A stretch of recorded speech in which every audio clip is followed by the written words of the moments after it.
this industry has to evolve, and I think this is what's going to sort the men out from the boys, and and it's not going to be necessarily the big guys that do this.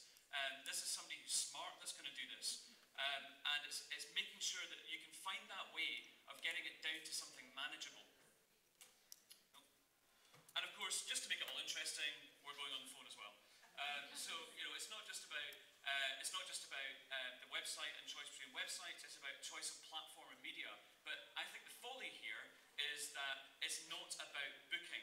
It's not about bookings, unless that medium evolves substantially. So everyone walks about with an iPad, that you know, phone, whatever that thing's supposed to be. So everybody walks about with an iPad. Then yeah, you can use that for booking a hotel. And if you're going to the same hotel and it's a business trip and you want to click repeat purchase for next Tuesday, probably that will be a booking. But I don't think it's about bookings. And I think to the point about, you know, all this stuff is cost, there's some stuff you kind of just have to do, and you just have to get over it and accept it.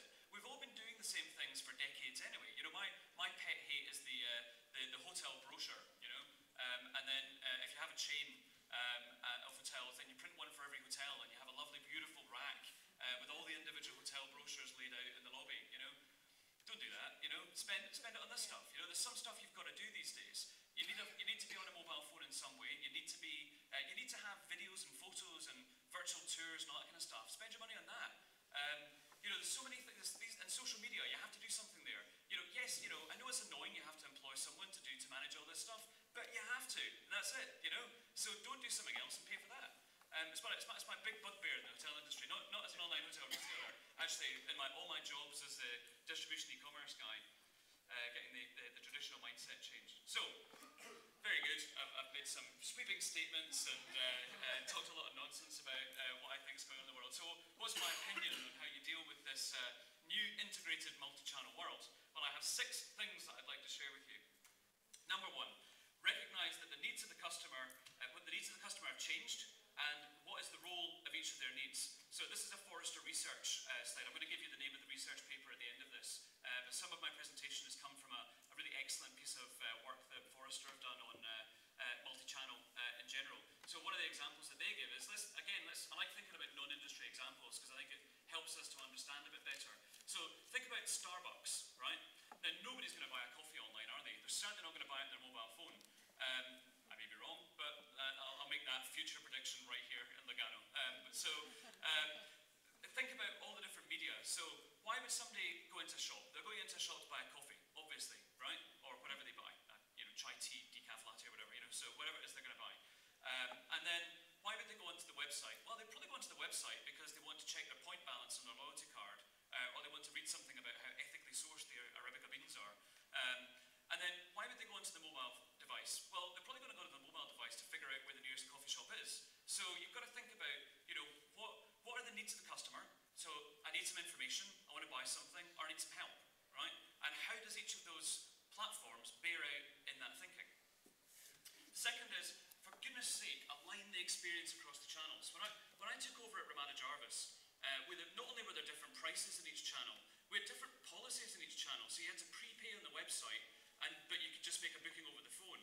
And there was extra charges for this in some places, and you know, and because we had a fee in the GDS, we put a little higher rate there. You know, that doesn't work. You just have to accept there are costs of distribution and align everything, including your payment rules, your restrictions, everything. The one thing that I think the whole industry can take a lead off, and I think, you know, we really made a lot of boundaries from the big chains, a lot of big bounds forward, is the bar principle, but also not just bar itself, hanging everything off bar. So having your advance purchase so that people understand that if you book 21 days in advance, you get a discount or a deal. You know, those things are now becoming accepted, and I think the industry has moved on quite a lot there. So more of that, because that will help educate customers, and it also helps you manage your rates better, because then you've got a simple rate structure, and you don't need to find people to do that. And then a simple thing, you know, does your call center or your hotel rest office, do they use the hotel website? I hope so, but you know, aligning that, and actually, you know, when we designed our platform, the call center do just use the website. You know, it's got 1 or 2 additional features, but it is just the website, so that the call center agent is getting exactly the same experience as the customer is getting at the end of the phone. And I know that's challenging when you've got a Micros PMS or something, or you've got you know, one of the great Pegasus CRSs or something like that. But you can build a little tool that will pop up the website when you search for a particular destination of the hotel. So use things like that, align your experiences. Number three is, I'm sorry if this is a statement of the bleeding obvious, but all too often there is not one person in charge of channels.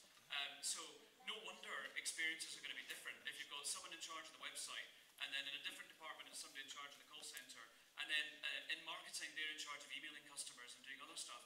Why? You're aligning yourself around how you want to do it, not how the customer wants to do it.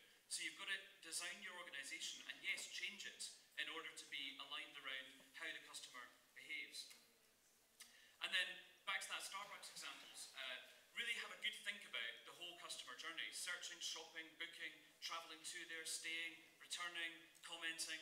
What are the roles of all these different channels, platforms, media, social media? Where does that fit in? And take that diagram, and write yourself a strategy around that, because that's what customers do. And then make it easy and safe to buy online. We're all guilty of this. Offline, we'll take anything. We'll take cash, checks, gift cards, vouchers, whatever. But online, we'll take a credit or debit card, and that's it. As I say,